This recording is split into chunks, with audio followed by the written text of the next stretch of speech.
think the highest calling that a person can have as a communicator is to help people to understand, to engage, and to try to remember. So him telling you a story, and in the story embedded will be several principles, that if you follow these principles, you can live longer, you live a healthier life, be less dependent on medications that really don't usually help us all that much when it comes to certain chronic diseases. And you will have more energy and power and spirituality to serve a God who is. Interested? That evening, it was 3 minutes to 7 o'clock. And I knew I had to be on the podium at 7 because I had 1,500 people waiting for me. Most of them were of German extraction in Canada. And when you have a group of people where you have German people, you never can afford to be late. I mean, if you're 1 minute late to them, the program is over. They have shut down already. So when it was 3 minutes to 7, and I was just in the foyer trying to get into the auditorium to the podium, somebody called my name. And I knew I couldn't respond. So I just turned over my back. Closed for business. Can't help you. And then the voice became more intense and said, Dr. Diehl, we drove 7 hours to see you today. We need to see you right now. Who would drive 7 hours to see me? Who could this be? Now, I know I had been 6 months earlier in a small town called Creston. I talked to you about that last night. 4,000 people, 400 people have been on a trip program there. And now, yeah, that's about 6-7 hours driving, Creston, to where I'm tonight. Could it be an alumnus? Could it be graduates from my program? And if they are, I need to see them. I have an obligation. These are my friends. These are my graduates. These are the people that have bought into the trip program. These are people that have changed their lifestyle. I need to recognize them. It's a loyalty. But then I thought about these 1,500 people, and I thought it's better to sacrifice one for the good of others, right? I learned that in the New Testament from Pilate. And then I thought, what could I do? I became frantic. If I don't see him, they'll be upset. If I don't meet the people here on time, they'll be upset. What shall I do? I'm between a rock and a hard place. I'm in trouble. And then I have this bright idea. I get them once in a while, and I turn around, and I look into a person's face. I said, Dr. Diehl, do you remember me? I mean, I really didn't, but we came from Creston. We drove 6-7 hours to see you. And Teresa and I were really excited being here. And can we see you right now? I said, Bob, I'm so glad you're here. Teresa, I'm so glad you're here. But I have to be up there in a minute and a half. And then I had this bright idea. Why don't you come with me? And then you can tell the story that you want to share with me, with everybody. And then we start right at 7 o'clock. And these people are happy. Now, I also know that when you have a person at 66, 67, any kind of age actually, when you have a person like this that's being asked to speak in front of a group spontaneously, they freeze up. They rather die. It's a very, very difficult situation for people to feel comfortable in a group of people. I used to be very, very uncomfortable, especially when I was learning English and I had to have my first presentations in English. It was very scary. So I asked him, would you be willing to come and tell the story without everybody here? He said, yes, sir. Wow. I was on a winning track. I'd solved the problem. God was good. We walk into the auditorium. It is seconds before 7 o'clock. I welcome the people to the 4th session of the trip program, 16 sessions in total. I said, I'm very delighted to have tonight with us Bob Anderson, who drove 6.5 hours to be with you today to tell you what happened to him. Let's give him a big hand. We all clap, and I make my first mistake. I give him the mic. You never want to give a person a mic unless you know what they're going to say. Because the first thing he says, yes, folks, we drove 6.5 hours from Creston to be with you, to tell you, don't believe everything that this man is telling you. I said, no, there must be something wrong. I look at him, and then for a second punch, he says, don't believe everything he says. This man told us that if we follow his program, we can reduce our food bill by 35 to 45%. We have to pay less money for food because it's healthier food that you buy. Let me tell you, this man cost us $30,000.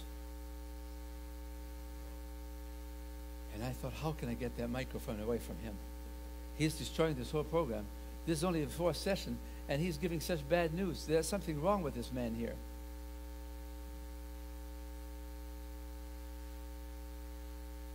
And I knew it was not a very bright decision that I had. It wasn't a bright idea to give him that mic.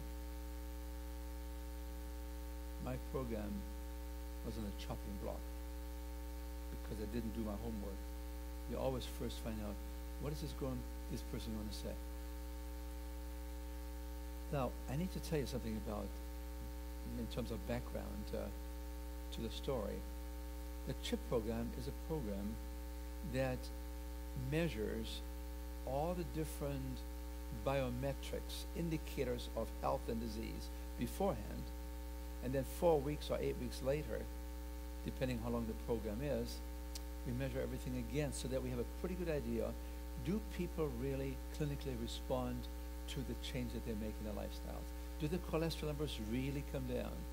Do the blood pressure numbers really come down? Do they really have clearer minds? Do they really exercise more? Is their pulse rate slowing down? Is it really going down to be the 70, the 60, the 50s, where it should be for healthy, fit people?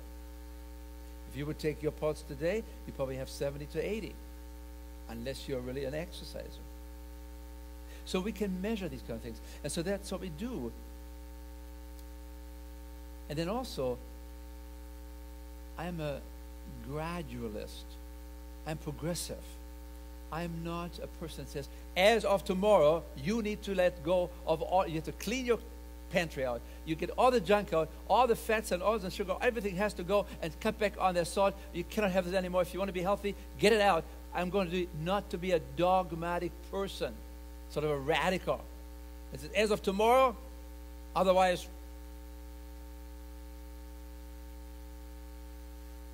that's what my father used to be in the old days.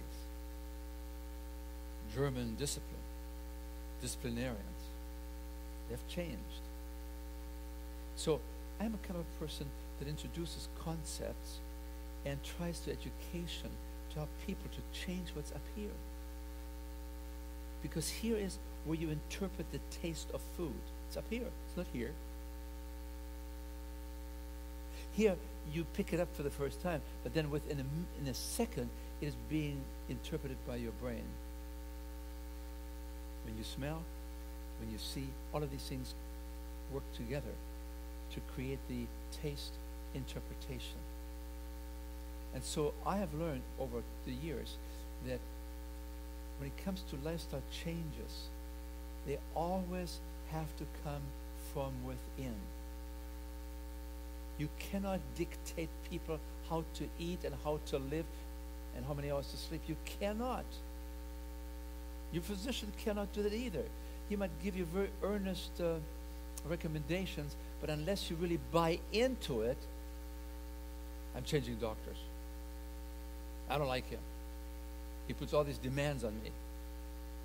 So lifestyle change, dietary change, which is so critically important for proper and high quality life, has to come from within. That's principle number 1. You want to write this down? And I'm going to check out how many you got right. Okay? Principle number 1, what did you say?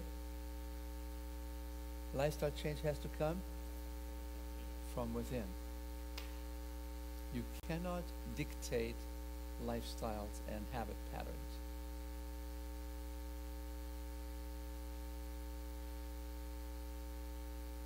So I'm a gradualist. I don't confront people with their choices that they have made or that the society has made for us. And so Bob has the mic, and with this background now, just think what happens. He has the mic, and he says, "This is your 4th session, isn't it?" "Yes, sir." "Oh, I remember my 4th session 6 months ago in Creston. I remember it. On the way home, my wife said to me, 'Bob, I'm sick and tired of being sick and tired.'" And he said, I thought to myself, what's her problem? I mean, he hasn't said anything about making changes yet, and I don't. I wait till about the 5th night, 4th or 5th night. But I helped him to understand during the first few nights of the program, what is heart disease? What's atherosclerosis? What are these things that are all actually self-made entities? And so then, when it comes to the 4th or 5th night, then I begin to lower the boom a little bit. And I help them to understand the relationship between diet and disease. Diet and disease. Principle number 2. What are we writing down now? We're wanting to explore the relationship of diet and... Folks, are you there? Help me. I'd like to get you involved. So, second principle is, oh, you cannot hear me. Can you read my lips? What are we going to do? All right. Oh, if I speak to you in German, will you understand me then? In Deutsch können wir alles verstehen? Okay, so you have to interpret now. So Bob Anderson now has the mic. And he says, I remember the fourth night, my wife said to me, we're going to change tonight. It's going to be an extreme makeover. He said, we go into the house, and the first thing she says is, what about those Marlboro cigarettes? Cartons. I love Marlboros, he said. I'm a businessman, I'm a builder. When I come home, I have my cocktails, I turn the TV on, sit in my favorite chair, and I have my Marlboros, and I am satisfied. That's the good life for me. Now she says, but what about those Marlboro cigarettes? Yeah, it's true. I had thought about quitting for some time. Maybe this is the night to do it. And so he said, so I picked up all the boxes and curtains of Marlboros. I had lots of those. And I put them into the fireplace. And she handed me the match. And I knelt down in front of the fireplace one more time, just like this. And I took it all in because I knew this would be my last time, because my wife was like a sergeant when it comes to implementing things that we had agreed upon. And I thought it was okay to quit smoking. So I was okay with this. So far, so good. But then he tells the people, but then my wife said, let's go down to the basement. And she picks up 2 large 45-gallon garbage bags. And Bob tells the audience there of 1,500 people, I don't know what she's doing. I mean, he hasn't said anything about food, and now she's taking me down to the basement to these deep freezers there. Bob, I'm sick and tired of being sick and tired. We're in the hospital every year. You're in the hospital every year. You have this heart disease. You have angina pain. You cannot walk to your mailbox. And you're 65 pounds overweight, and you're all on these medications. And he thinks to himself, yeah, you should talk, because you're diabetic, and you're taking all these medications, and you are 215 pounds, and you're only 5 feet 1 tall. You should tell me. But he doesn't, because Bob is very wise. Principle number 3, write it down. Be wise. Bob is wise. I'll tell you more about this. So, she opens up the freezer, and she says, Bob, we're going to clean this thing out now. And there's this big garbage bag, and I look at this sirloin steak. I said, no, that's my favorite meat. Why would you want to discard that? He hasn't said anything about it. Teresa, he has never said a word about getting rid of meat. Oh, she said, he said something. He said, if it has a face, don't eat it. I mean, I may have said that sort of kind of jokingly, but she had picked up on it. If it has a face, don't eat it. Bob, and the sirloin steak disappeared. Then he looked at the second item. It was a chicken, frozen chicken. He said, Bob, no, it has no face. It used to have a face. chicken disappeared. And then he looked at the fish. And the fish kind of looked at him like this. I said, Lord, stop him. He's ruining my whole program. I mean, most people know that fish is probably one of the better foods that we can have. And as a matter of fact, many people think there are some health benefits to it. We'll talk about that later on, not right now. This man is destroying my whole program. He's telling these people, you can have chicken, you cannot have fish, you cannot have sirloin steak. What's he going to say next?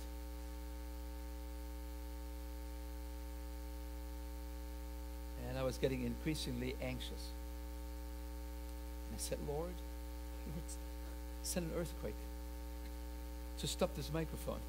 And the Lord said, just relax. This is not California.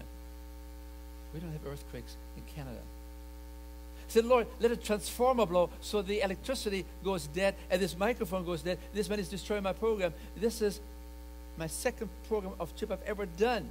And the second one is already a failure. Nobody's going to stay here for this program. The Lord said, just relax. It's my program. You're just on my plan. That's what you are. Principle number 4. It's God's agenda, not ours. Don't be so self-important.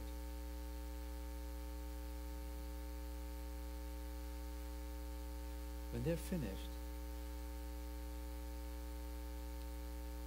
the 2 freezers are empty. There's only left behind some raspberries and some blueberries and some spinach. Everything else was basically meat foods.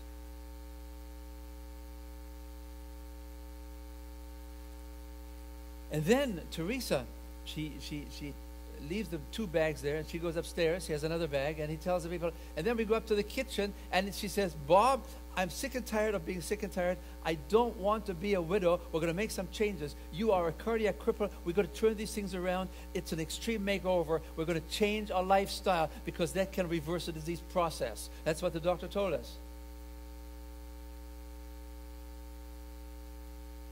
And then she opens up the top part of the refrigerator. You know what's in there?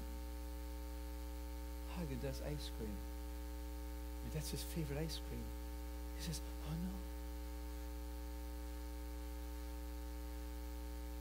Doesn't have a face? No. And she said, well, Bob, let's clean it out. Remember what he said? If it has a mother, don't eat it too often. Yeah, it comes from a mother, doesn't it? Yeah. Ice cream is basically dairy, fat, and sugar. That's all it is. It's not a health product. It's man-made. It's putting on calories. It's good on the tongue for a few minutes, but it's not going to help you a long time. So the ice cream disappears. All these things disappear. There's hardly anything left in the refrigerator. And then he says, and then she drags me to the pantry. All those shelves. And I spot my favorite potato chips, Pringles. No face, no mother. Ah, finally I got her. And she says, Bob, what are you waiting for? Let's clean out. No face, no mother. And she says, it's refined food, isn't it? Did God prepare these foods? No. Bob, I don't want to be a widow. We're going to make some clean, extreme makeover tonight. His Pringles disappear. His Oreos. His M&Ms. All the things that he was willing to die for. Gone. Make it worse for me because I'm now really alarmed because I know no one is going to come back. This is our 4th night there in the program, and he has already taken away, what was it? The sirloin steaks, the chicken, the fish, the ice cream, the Pringles, the M&Ms, the Oreos. What's left to live for? And then he says, she drags me to a wet bar, and she says, Bob, we're going to take care of this tonight. He said, no, this is liquid grain, and he believes in grains. We should eat more grains. This is a liquid grain. This is vodka. It's made from grain. Listen. And she said, Bob, I don't want to be a widow. I want to clean house tonight. And with the gun of his wife on his chest, the sergeant is there. Bob. He disappears. When they quit doing what they've been doing, it's 3 o'clock in the morning. And he turns to his wife and says, Teresa, what are we going to have for breakfast tomorrow?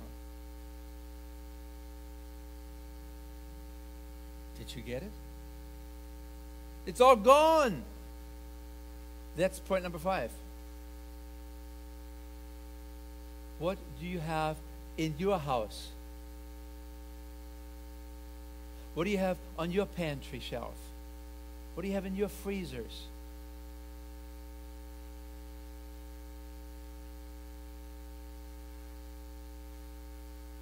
What are the foods that you have in the house that come out of the hand of a master designer?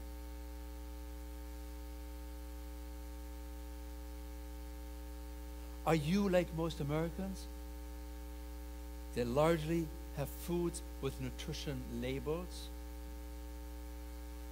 I had a physician come to me and he says, look, I've only 10 minutes to see a patient. I'm a pediatrician, and there's no time that I have to tell a mother what she should prepare or cook and eat for the children. I can't do it. It's impossible in those 10 minutes. I said, no, you can. You just need 30 seconds. I said, what do you know about this? I said, yeah, 2 rules. Number 1. 2 rules. Number 1, try not to eat too many foods that have nutrition labels. Do you understand what that means? What am I talking about? Sir, what do you think I'm saying? Don't eat too many foods that have nutrition labels. Yeah, processed foods, because the government requires everyone that takes food as it comes in nature and turns it into something else. It's a processed food. It's an engineered food. It's made for taste and for sales. And I say to people, tell your patient, tell the mother of that baby, don't eat too many foods that have nutrition labels because they're processed foods, they're engineered foods. Are you clear on this one so far? So it leaves out the Pringles, but it leaves the potatoes in, doesn't it? It leaves out the Doritos, but it leaves in the corn, right?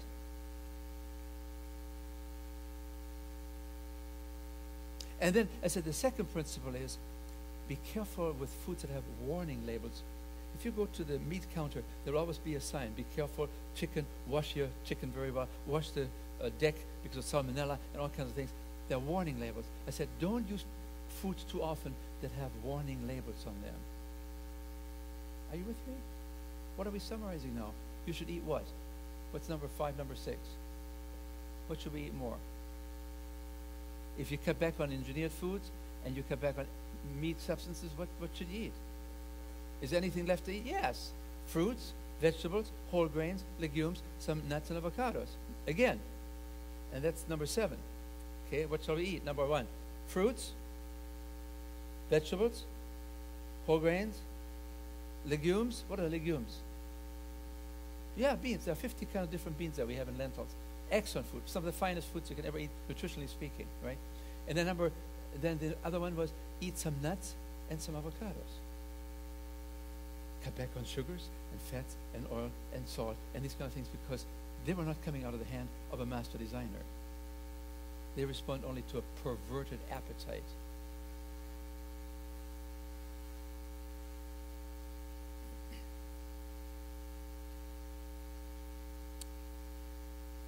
So I know that my program is coming to a screeching halt because I made one mistake. What did I do? I gave the mic to Bob without knowing what he was going to say. Then he tells a story. He said, I'm a builder. I used to be very successful. But then when I was 61, I began to realize that I was everywhere I would be going. A shadow. The shadow was about 7 feet long, 2 feet wide, and I knew I would be in that box any day now because my father died at 62. I was 61. I would be in that box any day now. Next principle. Genetics don't determine your life.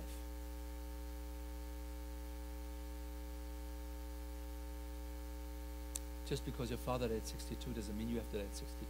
Just because your grandmother had diabetes doesn't mean you have to have diabetes. You can turn these genes off by making good lifestyle choices.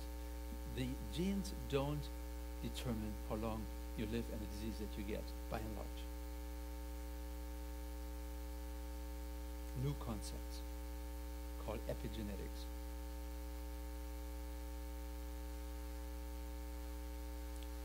He tells the people, I used to be a very successful builder, but I developed this heart problem, this angina pain, and I can't even walk to my mailbox 200 feet away without having some crushing pain. I'm taking all these medications. My doctor's doing the very best he can, but it's getting from bad to worse every year. And then our doctor said, we want you to go to the CHIP program because you need to make some lifestyle changes. It's lifestyle change and the good habits that you develop that drives your body what's going to happen. Because the body is usually in a self-healing mode. Are you listening to me? Do you hear what I said? The body is usually in a self-healing mode. The body always wants to heal itself. That's the default position of the body. I want to be moving towards integrating myself. I want to be healthy. I want you to help me. But you cannot allow the body to become healthy and to restore itself unless you put the right fuel into the system. You cannot drive a Ferrari sports car and pour diesel fuel in it. It will clog up the whole engine. We are the ultimate Ferraris. And we pour anything down the gullet that comes along because, well, it tastes good, therefore that's what we do. Not very good. It's not very good emotional intelligence, is it? It's not very good even intelligence. I mean, we are rational beings, and yet we set this all aside for a moment of sort of quotes pleasure on the tongue, appetite. And we don't seem to understand that the appetite begins to change itself because you will lose thousands and thousands of taste buds every few weeks, and there are new taste buds coming in, and you will no longer miss these old foods as you make some new changes, and the habits begin to become encoded on the brain. I mean, you give me some of this Haagen-Dazs ice cream, I would take maybe half a teaspoon, and I told my wife, honey, why is this ever sweet? I can't handle it. I used to die for it when I came from Germany. I used to have a pint of ice cream. It was so cheap. I made up for lost time because we had nothing after the war. Well, it's too bad I had to take nutrition, right? I had to learn that this was not good for you, so I had to give up my ice cream. Well, I didn't want it anymore because something up here told me, you don't need it. I'll tell you more this afternoon.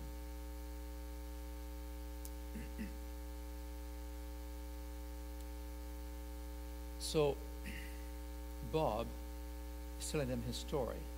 Builder, smoker, alcohol, heart disease, depression, 65 pounds overweight, couch potato, and he has this idea, well, that's what you do when you're 65, 66 years of age. You just have a seat there, a comfortable seat. You become a couch potato. Turn the TV on, and the strongest muscle in your body becomes this muscle here. Do you know what I'm talking about? Channel surfing. I mean, these are degenerative diseases. There's nothing you can do about it. Once we're 60, 65, you get these degenerative diseases. Absolutely wrong. You don't get this disease because you're getting of a certain age.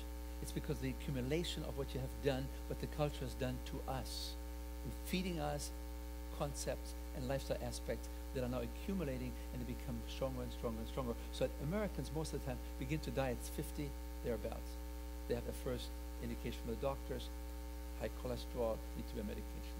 High blood pressure, need to be on medication. You have arthritis, need to be on medication. Then, at 65, the heart attack hits. Got to be on medication. Have to have bypass surgery, have to get a stent. And then by the time you're 73, it's over. For the last 20 years, you have died slowly sicker. Are you with me? Are you with me? I mean, think about this. The time to make the change is now when you're young. Don't wait till you're 75 if you're still around.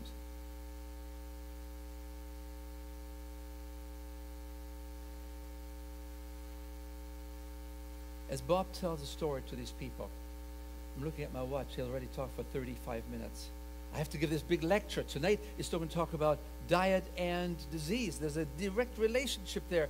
I need to hammer this thing home. This is the tripping point. This is the turning point of the people's understanding.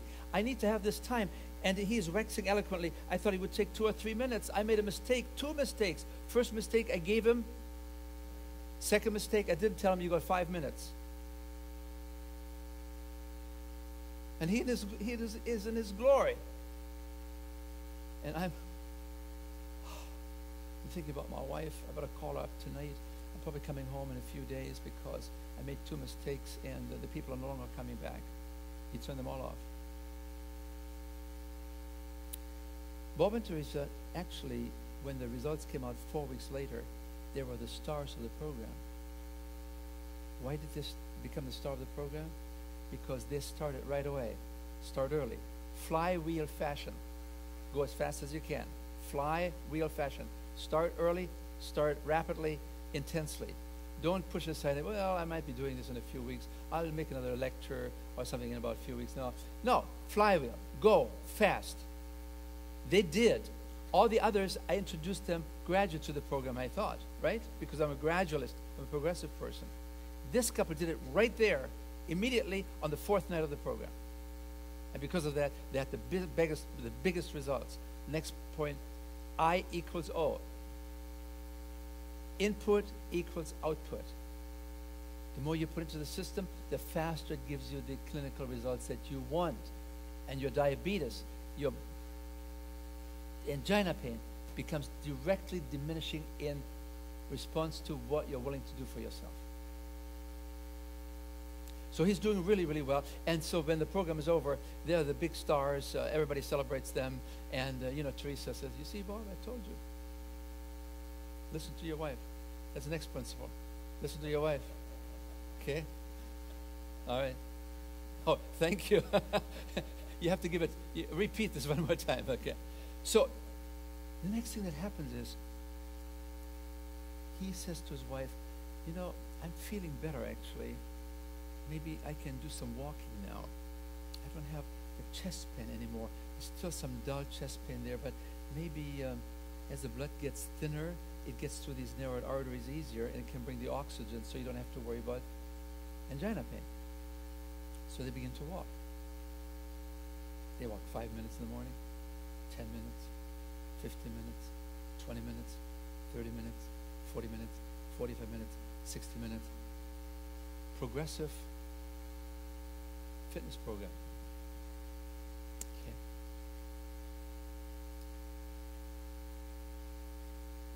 So they become very, very successful. And then Bob figures this is boring to walking every day in the foothills of the Rocky Mountains here in British Columbia. He said, I need to do something different. So he calls his son up. His son is in Santa Monica in California. And he says, son, you're a cyclist. You're a semi-professional. Tell me, can a 66-year-old man learn how to ride a bike? He has never ridden a bike before. What do you think the son asks? Dad, are you asking about yourself? Yes. Can your dad learn how to ride a bike at the age of 66? I've never done it before. And the son said, yes, Dad, you can. But when you do it, be sure you get the best bike. Get those aluminum frame bikes, or titanium would be even better. That would be the best way to go. They're a little pricey, but they're worth it. And be sure you get the altimeter, you get 21 gears, you get those special gloves without fingers, and you get those leotards, because I remember, Dad, you have pretty hairy legs, and there's too much wind resistance. So Bob and Teresa, and he tells these people, we drove down to the U.S. border. I had a visit there at the bike shop, and first of all, I had a sticker shock. I thought a bike would cost $200. I mean, it's huge. And so he did exactly what my son said. Titanium bike, 21 gears, altimeter, I got those special gloves without the fingers, and then I was going to get those leotards. And then my wife notices that I'm going over to this area where they have these leotards, and she said, Bob, what are you doing in this department here? I'm going to get these leotards, those psychedelic ones. He said, absolutely not. We are living in a very conservative town. If you're going to get those, I can imagine the thought. You're driving your bike at night when nobody sees you. I don't want you to be with... No. And he puts his foot down. Next one. Once in a while, a man also has to speak up for himself. I thought I would expect some amens from the men here. So he buys all of these things. So they drive home, and Teresa turns to him and says, you know, Bob, do you know how much money you have spent today? $2,000. All for yourself. What about me? Oh, you want to have a bike too? I get you those leotards. I don't want leotards. Well, what do you want? I want to buy a piano. Now listen, this is important. It shows the wisdom of the man. He could have thought to himself, this is a crazy idea. She's never played a piano in her life. She's 65 years of age. And now she wants to, it's just another piece of furniture that I have to dust. No, don't be silly. No piano for you. No. He's wise. He does this.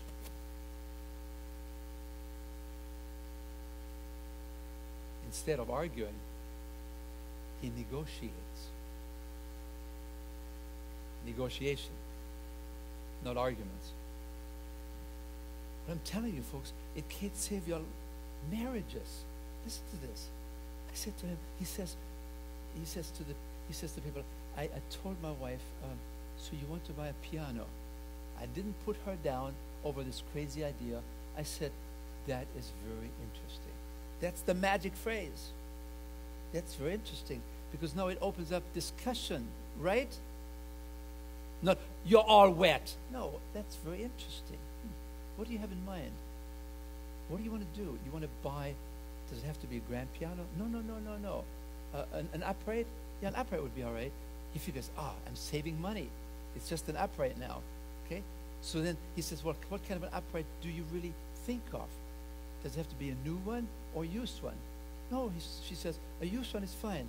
He said, it's okay. And then he says, how much do you think that used piano will cost? And she says, about $1,500. And he figures, I'm a wise man. I negotiate, I'm saving $500. Are you with me? And then she comes back and she says, but I want the other $500 to take piano lessons. And he says, that's very interesting. Do you already have a piano teacher? Is there a piano teacher in town? Yes. Do you know what she's charging? Yes. Are you going to take lessons? Yes. $2,000. So I'm beginning to compute $2,000 for the bike, $2,000 for piano. It's $4,000. He told the people that I cost him how much money? $30,000. So what happened to the other $26,000? So I'm on pins and needles. And he says, you know, the other day, Teresa woke up. I look at my watch at 7 o'clock in the morning. She always has this depression, and when you're depressed and it's cold, like in Canada, you sort of wake up at the crack of noon. You know, when you're depressed, pull your... I said, Teresa, it's 7 o'clock. What's up?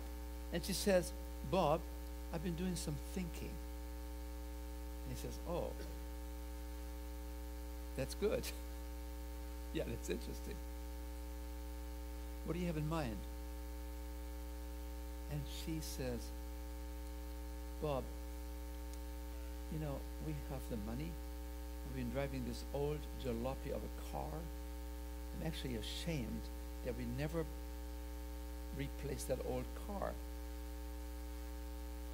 And he turns to her and he says, I don't understand. I've been trying to sell this car for the last 3-4 years, and every time I try to bring it up as a discussion point, you always sabotage it. And she says, yeah. Have you noticed that I have become a heavyweight? 200, 220, 230 pounds? Well, do you realize that during the last several years, I've given you the slip to do the shopping every week? Bob, do you realize that I have been out in the community because I'm so embarrassed about my weight? Bob, don't you understand the pain of obesity, especially for women who have to live up to these kind of crazy ideas of how women are supposed to look? And nobody really can do this anyway. And so they feel all the pressure on them, and so they are driven to even more comfort eating and gaining even more. Bob, didn't you get on this? Have you ever wondered that your wife is so large? Have you ever wondered why I didn't go out anymore? Have you ever wondered why we would make plans in the morning to take the jalopy out for a ride and visit some friends, and then at the last moment I usually say, oh, we better not go there because this is an old car. It might collapse. It's not safe. We better stay home. Bob, didn't you understand all of these kind of things? Didn't you pick it up? No. Men, be more sensitive. Be aware. Try to understand. Look for cues.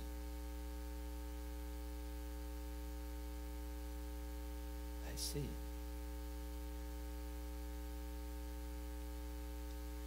I should tell you something else. There was a time before he came to the CHIP program that Bob Anderson was visited by his physician and his 2 teenage sons. They came in September and brought all the firewood for the winter season for the Canadian homes.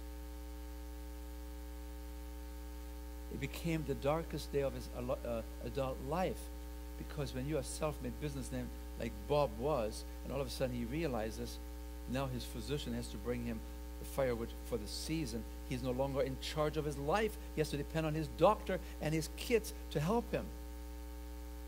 Losing face. His darkest day as an adult, he said. I'll come back to that in a minute. So Bob tells the people, we bought a brand new car. It cost $26,000. Because in the meantime, it was 5 months since the graduation of CHIP. She had lost 42 pounds. And she felt really good about herself. And that's a very important lesson here again.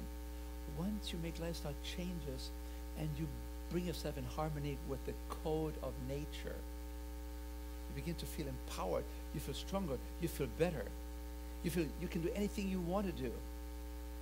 She never thought about the piano because she was fat. She was depressed. Life was over for her. She had a sick husband. But now she had found health.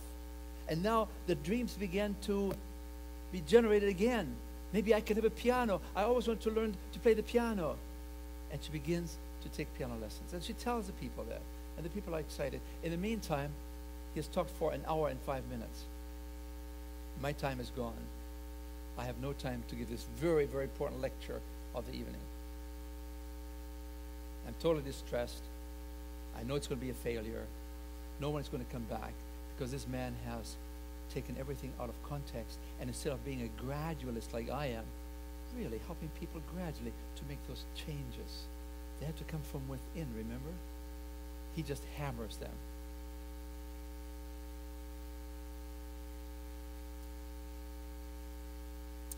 At the end of that evening, I didn't have anything to say anymore. I just dismissed the people because they'd taken my time. I go to the door like the pastors usually do. I feel like the pastor. I shake hands with everybody, 1,500 people, because I know it's my last time that I see these people because nobody's going to come back. People cannot do those kind of things. They cannot let go of all the things that are so important to them, especially when it relates to the appetite. So I said goodbye to everybody. I called my wife. I said, I'm planning to be home on Tuesday. She said, oh, the kids would love to have you back. I said, you don't understand. It's my CHIP program is on the chopping block. It's my second program, one in Creston, now this one here. And I made 2 mistakes. First mistake, microphone. Second mistake, time. Monday night. Yeah, I've packed my suitcase. I'm ready to go home. Tuesday. Monday night, just out of curiosity, I'm driving over to that big community center in the town again. And the parking lot is filled with cars. Oh, I know. Because they changed the chip program, and they moved a new program into place called chips and wine and cheese. A big party there, and that's it. And so I know what's happening. It's 10 minutes to 7 o'clock. I'm coming into the foyer there. I open the door, and I recognize some of the people. I said, no. These are chippers. I don't understand it. Then I look around, and they're all chippers. I said, could this be they came back?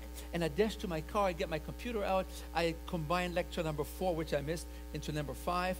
I come back. It's 1 minute to 7 o'clock. I'm getting up there on the podium, and these German extracted people there, they're very happy that I'm on time. And I said, ladies and gentlemen, I'm so glad to see all of you here. I was surprised. I was shocked to see the same people back there. You mean Bob didn't do the damage? No. And I said, I'm happy to be back here. We combined lectures number 4 and 5 because we had a special guest speaker last week. And they said, where's Bob? They didn't want me. They wanted Bob. They said, we brought our friends here to listen to Bob because he told us what we need to know. I was thunderstruck. You see, the honest approach, the direct approach, even though it was very, very difficult for me to see the wisdom of that. But he just spoke from his heart, and he told the people what happened to him. They bought into it, and this was our best program we ever did. We have close to 100,000 chip graduates. This is probably the most important, the best one we ever had in terms of the clinical changes, because these people all began to change right away because of Bob and Teresa, who said, if it has a face, if it has a mother, if it's a processed food, be careful, get into an exercise program, get enough sleep, do something for yourself, be a nice person, give some flowers to your wife.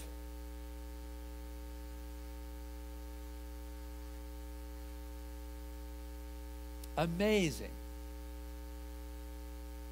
2 years later,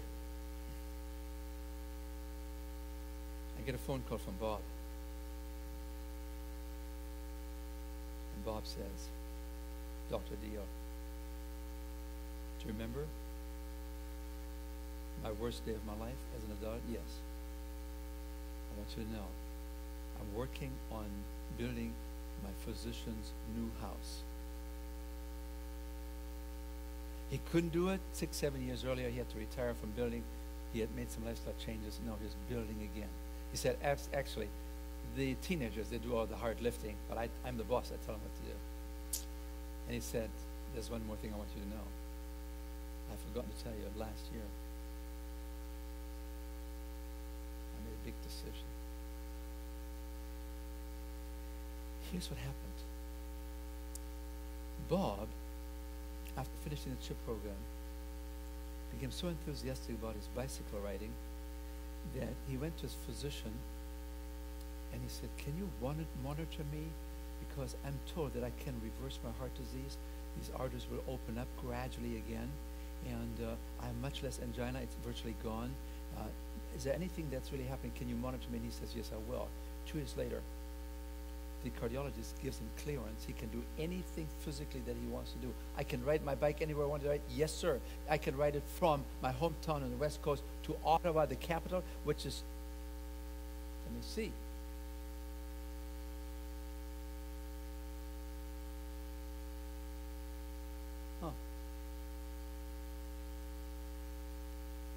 which is 2,500 miles. I can ride my bike 2,500 miles. It will take me 60 days. And the cardiologist says, yes, sir.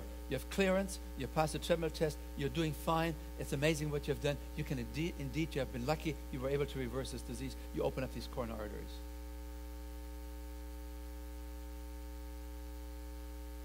Bob leaves Creston. And in 60 days, he reaches the capital of Canada. And everybody is there. He's on television every night because they follow this rider across Canada 60 days, day in, day out.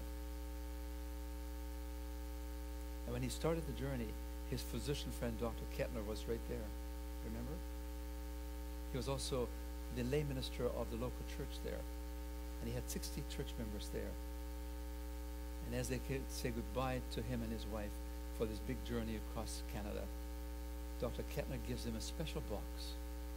And in the box, he said, there are 60 love notes from each one of my church members here. When you get discouraged every morning, and the Charlie horses are too bad, I want you to take one love note out. And we are all praying for you and for your success. And I want you to read one morning watch message every day. When he arrived in Canada, and he arrived in the capital, everybody was there. Television cameras, the Minister of Health, the Minister of Aging. There was an Adventist choir there that sang, "Oh, when the saints come cycling in."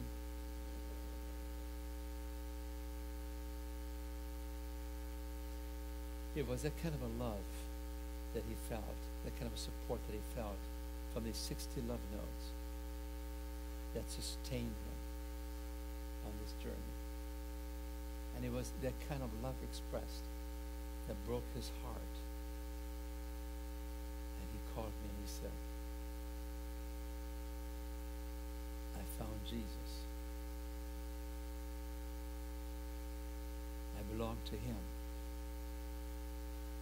I joined these 60 people that sent me these 60 love notes. Listen, it's not that we have to be right. It's all about being gracious and loving. Are you with me? It's not long theological debates. Sometimes they're important and necessary, but it's more about opening ourselves up authentically to the needs of our neighbors and friends.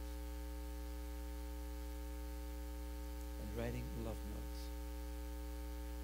And a physician that would go beyond being a top-notch physician, but he would come after hours and to deliver the firewood to the home of one of his patients. Do you understand?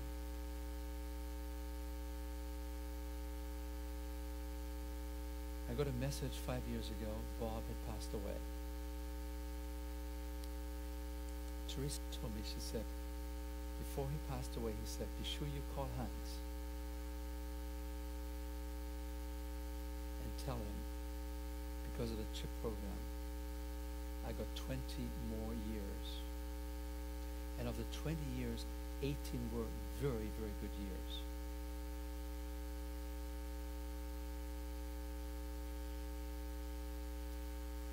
We have underestimated the power that resides in intelligent self-care and following a pattern that God gave to us. Simple foods. Potatoes, not Pringles. Corn, not corn chips. Water, not soda pop and Monster drinks. Beans, not burgers. Do you understand what I'm talking about? You have two forces. You have one force, all love, that says, I'm going to risk everything that I have, even my own son, to let you know that my love is untainted and cannot be stopped. On the other hand, the opponent says it's all about me. If it tastes good, I want it. I did it in the garden. I got it work there. Now I go to the large supermarkets, and there's 60,000 foods that I tempt people with. Are you with me? Do you see what I'm talking about? We're talking about a global controversy here. And it's, in this case, micro expressed in the aspect of diet and lifestyle.